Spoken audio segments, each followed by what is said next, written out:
ఒకప్పుడు ఒక చిన్న గ్రామంలో ఇద్దరు చిన్న అమ్మాయిలు ఉండేవారు. ప్రతిరోజూ వాళ్ళు ఒకే చెట్టు కింద కలుసుకుని ఆడుకునేవారు. కలిసి నవ్వుకునేవారు, కలిసి ఏడ్చుకునేవారు. ఎందుకంటే వాళ్ళిద్దరి హృదయాల్లో ఒక బాధ ఉండేది. ఎల్సాకు తల్లి లేదు, రోజీకి తండ్రి లేడు. నీ చేతిని పట్టుకుంటే నాకు అక్క ఉన్నట్టుగా అనిపిస్తుంది. నువ్వు నవ్వితే నా బాధ మర్చిపోతాను.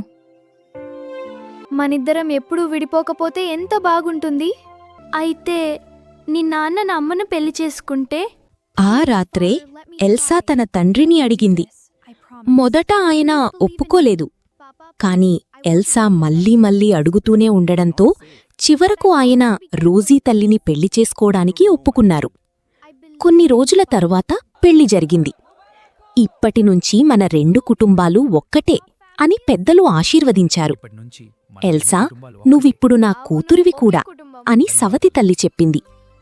మొదట్లో జీవితం చాలా ఆనందంగా సాగింది. కాని కొన్ని వారాల తరువాత ఎల్సా తండ్రికి తీవ్రమైన జబ్బు వచ్చింది. ఒక ప్రశాంతమైన రాత్రి ఆయన చనిపోయారు. అంత్యక్రియల సమయంలో మెల్లగా వర్షం పడుతోంది. ఎల్సా తన తండ్రి సమాధి దగ్గర నిశ్శబ్దంగా ఏడుస్తోంది.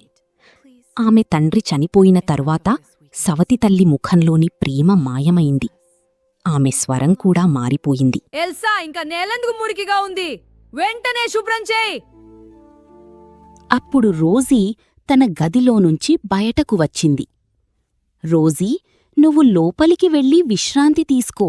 నీ చేతులు పనిచెయ్యడానికి చాలా మృదువుగా ఉన్నాయి. తర్వాత ఎల్సాను చూసి, ఈ బట్టలు బాగా ఉతుకు అని గట్టిగా అరిచింది. సరే అమ్మా, చేస్తాను అంది ఎల్సా. రోజులు గడిచే కొద్దీ పనులు పెరిగాయి. సవతి తల్లి హృదయం మరింత కఠినమైంది. ఒక చలికాలపు ఉదయం, ఎల్సా, అడికి వెళ్ళి స్ట్రాబెర్రీలు తీసుకురా. అమ్మా, ఇప్పుడు చలికాలం, ఈ స్ట్రాబెర్రీలు ఎలా ఉంటాయి? నాకు కారణాలు వద్దు, వెంటనే వెళ్ళి తీసుకురా. ఇదిగో 2 రొట్టె ముక్కలు, అంతే. వెళ్ళిపోలే. ఆమె ఒంటిపై కనీసం ఒక కోటు లేదు, కాళ్లకు చెప్పులు లేవు. తినడానికి కేవలం 2 పొడి రొట్టెముక్కలు మాత్రమే మిగిలాయి. ఆ స్థితిలోనే ఎల్సా మంచు కురుస్తున్న దారిలో నడవడం ప్రారంభించింది. చలి తీవ్రతకు ఆమె చేతులు గడ్డకట్టుకుపోయాయి. అడుగు తీసి అడుగు వేయలేనంతగా కాళ్ళు నొప్పితో వణికిపోతున్నాయి. అయినా సరే ఆమె ఏమాత్రం ఆగకుండా ఆ దట్టమైన అడవిలోకి ముందుకు సాగుతూనే ఉంది. అకస్మాత్తుగా మంచుతో కప్పబడిన ఆ చీకటి అడవిలో ఒక వెలుగు రేఖ కనిపించింది. అది ఒక చిన్నని, వెచ్చని, మెరుస్తున్న ఇల్లు.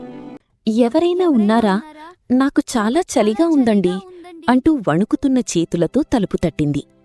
తలుపు మెల్లగా తెరుచుకుంది. లోపల 3 చిన్న మరుగుజ్జులున్నారు. వారి కళ్లలో అమాయకత్వం, దయ తొణికిసలాడుతున్నాయి. బిడ్డా, నువ్వెవరివి?